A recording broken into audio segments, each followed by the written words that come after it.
go-to, right? Lobsters, yeah. I like crab and lobster. Clams, cod. They ate seal. Don't know what that would taste like, but they did it. Alligators. Otherwise, they would gather fruits and berries and mushrooms and apples.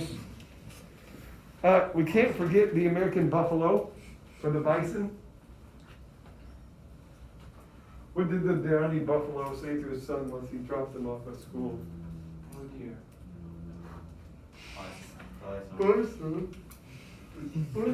Okay, Native Americans obviously used every aspect of the buffalo, and we know as the Europeans or Americans moved out west, there was a lot of slaughtering of the buffalo. Here's a strat. If you're a hunter, just find a group of your animal that you're hunting and chase it off a cliffside. It was effective. Not very many got up and walked away after that. And if they did, they got speared to death by the people below. So again, just different tactics that they used. Anyone a fan of the food pizza? Yeah.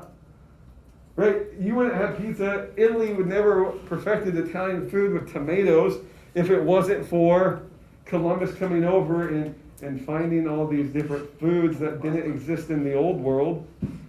Right, so there's just kind of a bucket of things that existed in the old world or the new world that didn't have access to in that part of the world.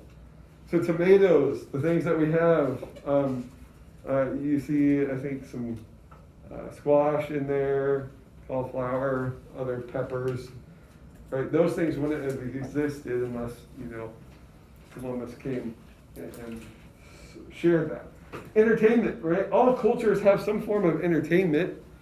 My entertainment this summer is mainly playing video games because I can't watch live sports. And I'm paying for live sports, making me rethink if I should have live TV or not. Yeah. Musical instruments, right? We can still relate to these people because, hey, there's dancing, there's music, there's singing. Storytelling, reenactments, drama, right? Lacrosse, canoeing, wrestling, fishing, swimming.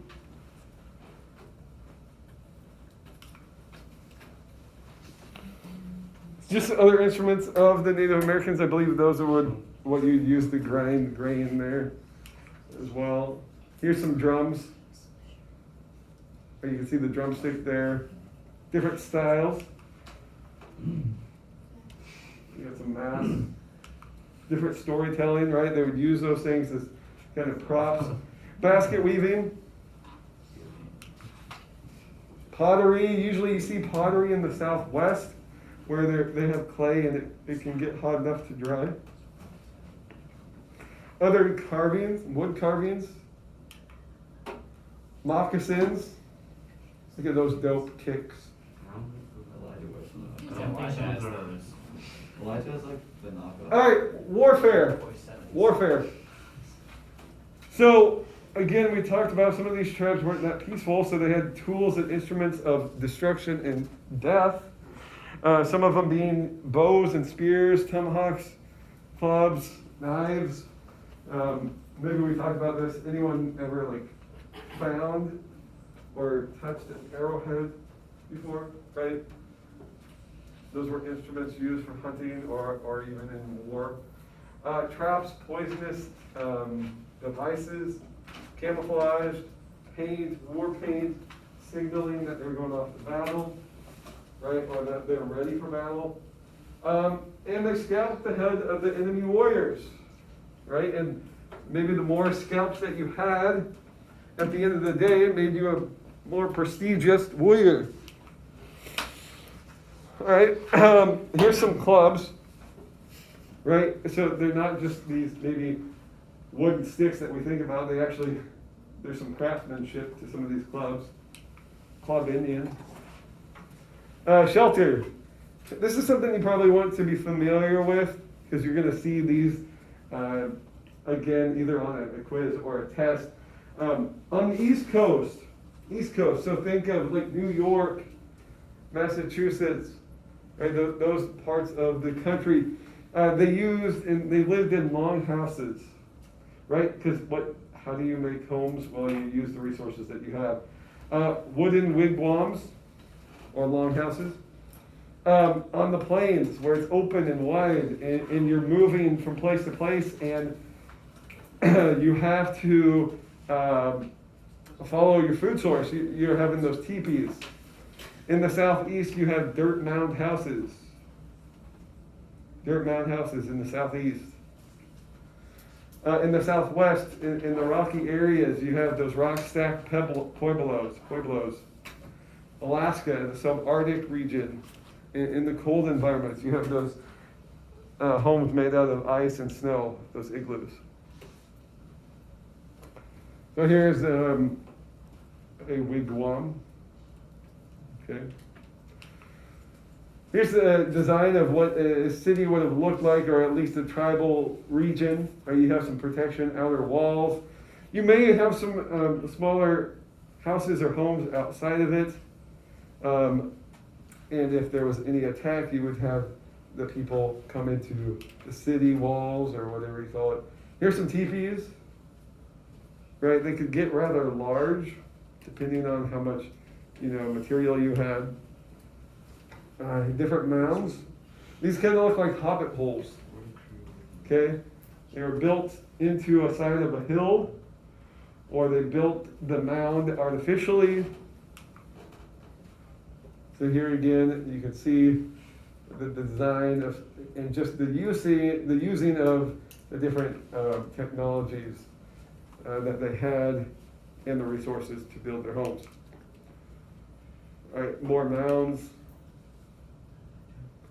This one's interesting, the Collinsville, Illinois, the Chohokia mounds would have taken years to build with a small workforce. So some people believe that in this region there was thousands of people, thousands of natives living amongst this tribe. So there is over 120 mounds in this 6 square mile section. Again, this is how large it is. If 1.5 cubic feet of dirt can be carried in a basket, which is roughly 55 pounds, it would take a classroom of 30 students, each filling 8 baskets of earth a day, 167 years to build the mounds there. All right, so some similar kind of designs in terms of wider at the base, smaller at the top, kind of similar to the pyramids. And you can see St. Louis right there from the distance. I think we had someone say that they've been here before. This is Mesa Verde in Colorado. As you can see, the Pueblo Indians carved their homes out of these side of mountains and in the rock. The one thing that's unique about this place is obviously it's already high up in the mountains, but it was built in a way where it has a natural roof, and it was protected from anyone above, right? You can't really be attacked from above because you would fall over, fall to your death. Okay, no respawning. Again, more of those carved out homes in the rocks. All right, different regional tribes. Eastern, you see the eastern woodlands, so again, wood and the resources of building those wigwams were definitely there. In the southeast, you have the mounds in the Great Plains, the teepees, so you hear the Dakota Indians, the Cheyenne, the Arapaho, the Omaha, Ogallala, Osage. Right in middle America, Aztecs, Mayans. Okay. So each kind of region kind of has a unique feature in how they lived. Again, how people live and adapt is based off of their geography. So you live with what you got, is what I'm trying to say. You live with what you got. So in the Northeast, again, where there's a bunch of wooded areas, if you've ever been to New England, Has anyone never been to really anywhere out of the Midwest? Right? If you don't travel much and then you go to New England, it's like, I didn't know there could be this many trees in this area. So in the Northeast, you have, they could farm, they could canoe, and they had these long houses. In the Southeast, Georgia, Florida, Carolinas, the Seminoles and the Cherokee Indians, Carolina, Georgian Indians exist. Midwest. So Midwest, we have the buffalo, right? They migrated with the buffalo, lived in those tent-like houses. Comanche, Sioux, Lakota, Cheyenne, all part of those Plains Indians.